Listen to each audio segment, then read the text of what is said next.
وَلَقَدْ رَآهُ نَزْلَةً أُخْرَىٰ، اس نے تو ایک مرتبہ اور بھی دیکھا. کہاں دیکھا؟ عند سدرۃ المنتہا، شب معراج میں سدرۃ المنتہا.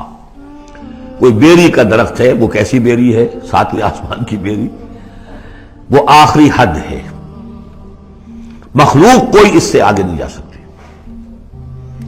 اس سدرۃ المنتہا، منتہا نہایت، حد، جہاں کی حد ہو گئی، وہاں تک حضور پہنچے ہیں، سدرۃ المنتہا تک. اندہا جنت الماوا، اور سب سے اونچی جو جنت ہوگی جنت الماوا، وہ اس کے قریب ہی ہے، وہ بھی ساتویں آسمان پر ہے.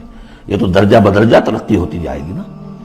پہلی ضیافت جو ہے، پہلی نزل جو ہے، وہ تو اسی زمین پر ہو جائے گی. پھر جو ترقی ہوگی، اپنے اپنے مدارج، اپنے اپنے مراتب، اپنے اپنے مقامات، اپنے اپنے ایمان کی گہرائی، اپنے اپنے اعمال صالحہ، اپنا اپنا انفاق مال و جان، اس کے حوالے سے درجے ہوں گے.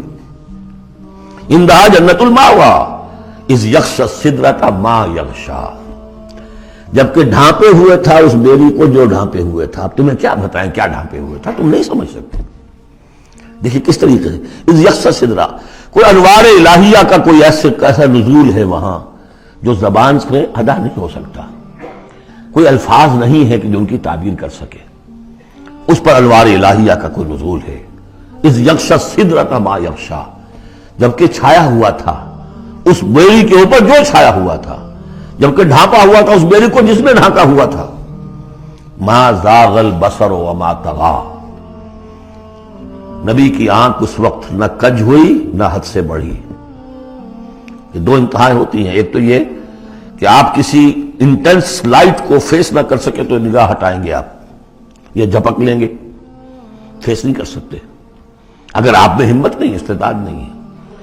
نبی کا ظرف اتنا تھا کہ ان انوار الہیہ کا براہ راست مشاہدہ کیا ہے، اور نگاہ آپ کو ادھر ادھر کرنے کی ضرورت پیش نہیں آئی. لیکن طغا ایک حد ادب بھی ہوتا ہے جس سے آگے انسان کو نہیں جانا چاہیے. نگاہ جو ہے اس نے بے ادبی کی روش بھی اختیار نہ کی. علامہ اقبال نے، واقعہ یہ ہے کہ اس آیت کو میں نے سمجھا علامہ اقبال کے ایک شعر سے، اور اکثر و بیشتر لوگ نہیں سمجھ سکے اس آیت کو.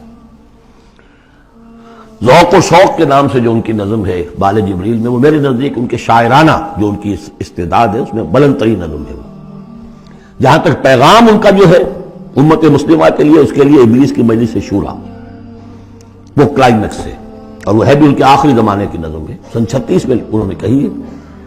اس کے بعد تو بیماری اتنے رہے ہیں، بہت کم اشعار کہے. لیکن اس میں ذوق و شوق میں ایک شعر ہے: عین وصال میں مجھے حوصلہ نظر نہ تھا، عین وصال میں مجھے حوصلہ نظر نہ تھا، گرچہ بہانہ جو رہی میری نگاہ بے ادب. میری نگاہ بے ادب بہانہ تلاش کرتی رہی کہ میں مشاہدہ براہ راست کروں، حالانکہ عین وصال ہے اس وقت، لیکن یہ کہ میرے اندر حوصلہ نہ تھا کہ میں حسن کا براہ راست مشاہدہ کر سکوں. عین وصال میں مجھے حوصلہ نظر نہ تھا، گرچہ بہانہ جو رہی میری نگاہ بے ادب. یہاں ان دونوں چیزوں کے برعکس بات ہے جو اقبال اپنے بارے میں کہہ رہا ہے. میں تو بے ادب بھی ہوں، اور میں تو چاہتا تھا کسی طریقے سے حد ادب سے تجاوز کر کے دیکھوں، لیکن میرے اندر تو حوصلہ نہیں تھا. محمد میں وہ حوصلہ تھا، دیکھا ہے، براہ راست دیکھا ہے، نگاہ جما کر دیکھا ہے، لیکن ایک حد سے تجاوز نہیں کیا، حد ادب کے اندر رہے. ما زاغ البصر وما طغى لقد رأى من آیات ربہ الکبریٰ، دیکھا انہوں نے اپنے رب کی عظیم ترین آیات کو.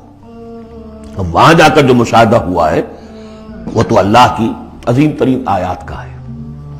اور اسی سے در حقیقت دلیل ہے ام المومنین حضرت عائشہ صدیقہ رضی اللہ تعالی عنہ اور حضرت عمر رضی اللہ تعالی عنہ کا جو قول ہے. شب معراج میں بھی حضور نے اللہ کو نہیں دیکھا، اللہ کی عظیم ترین آیات کو دیکھا جو تجلی تھی اس وقت اللہ کی. حضرت عائشہ صدیقہ کا کہنا تو یہ ہے کہ نور لا یرا، وہ نور ہے، دیکھے کیسے جا سکتا ہے. بہرحال وہاں بھی قرآن جو کہہ رہا ہے وہ یہ نہیں کہہ رہا ہے کہ اللہ کو دیکھا، نہیں.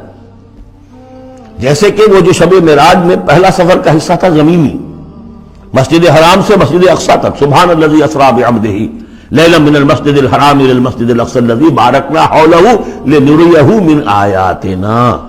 وہاں پر بھی اللہ نے اپنی آیات کا مشاہدہ کرایا، لیکن وہ زمینی آیات ہیں اللہ کی، وہ برکات جو ہے زمینی ہے۔ یہ تجلی جو ہو رہی ہے یہ ہو رہی ہے اس سدرۃ المنتہا پر، آخری حد ہے، مخلوق کی آخری حد ہے۔ اس سے آگے کہیے حرم ہے، حریم ذات ہے اللہ کی، جس میں کسی غیر کا کوئی دخل ممکن نہیں۔